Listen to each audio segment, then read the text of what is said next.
দেশের পর্যটন খাতকে আরও সমৃদ্ধ করতে শিগগিরই ট্যুরিজম মাস্টার প্ল্যান চূড়ান্ত হচ্ছে বলে জানিয়েছেন পর্যটন সচিব নাসরিন জাহান।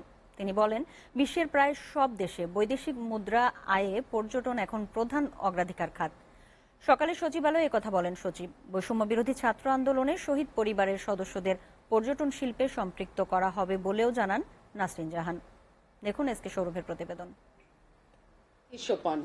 বিশ্ব পর্যটন দিবস 2024 উপলক্ষে সচিবালয়ে মন্ত্রণালয়ের সভাকক্ষে সংবাদ সম্মেলন করেন বেসামরিক বিমান পরিবহন ও পর্যটন মন্ত্রণালয়ের সচিব নাসরিন জাহান। শুরুতেই দিবসটি উপলক্ষে বিভিন্ন কর্মসূচি ঘোষণা করেন তিনি। জানান, জাতিসংঘ বিশ্ব পর্যটন সংস্থা নির্ধারিত এবছরের প্রতিপাদ্য ট্যুরিজম অ্যান্ড পিচ।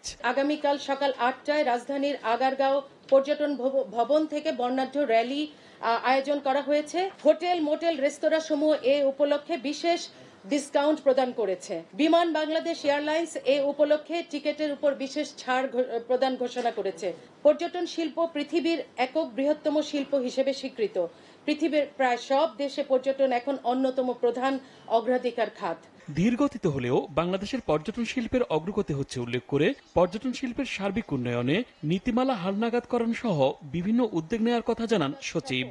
আমাদের ট্যুরিজম মাস্টার প্ল্যান চূড়ান্তকরণের প্রক্রিয়া আছে। এই ট্যুরিজম মাস্টার প্ল্যান অনুমোদন হয়ে গেলে এ খাতে বিনিয়োগের মাধ্যমে পর্যটন খাতে দৃশ্যমান উন্নয়ন সম্ভব হবে বলে আমরা দৃঢ়ভাবে বিশ্বাস করি। আমরা দেশে দায়িত্বশীল অর্থাৎ রেসপন্সিবল ট্যুরিজম এবং টেকসই সাস্টেইনেবল ট্যুরিজমের প্রতিষ্ঠায় কাজ করছি। তরুণ প্রজন্ম সহ পর্যটন শিল্পের নিবিড় ও টেকসই উন্নয়নে দেশের ব্যাপক জনগোষ্ঠীকে সম্পৃক্ত করার লক্ষ্যে পর্যায়ক্রমে পর্যটন সপ্তাহ ও পর্যটন মাস উদযাপনের উদ্যোগ নেওয়ার কথাও জানান নাসরিন জাহান। শহীদ পরিবারের সদস্যদেরকে প্রয়োজনীয় প্রশিক্ষণ প্রদানের মাধ্যমে পর্যটন শিল্পে সম্পৃক্ত করার উদ্যোগ গ্রহণ করা হয়েছে। SK Sourav, STV, Dhaka.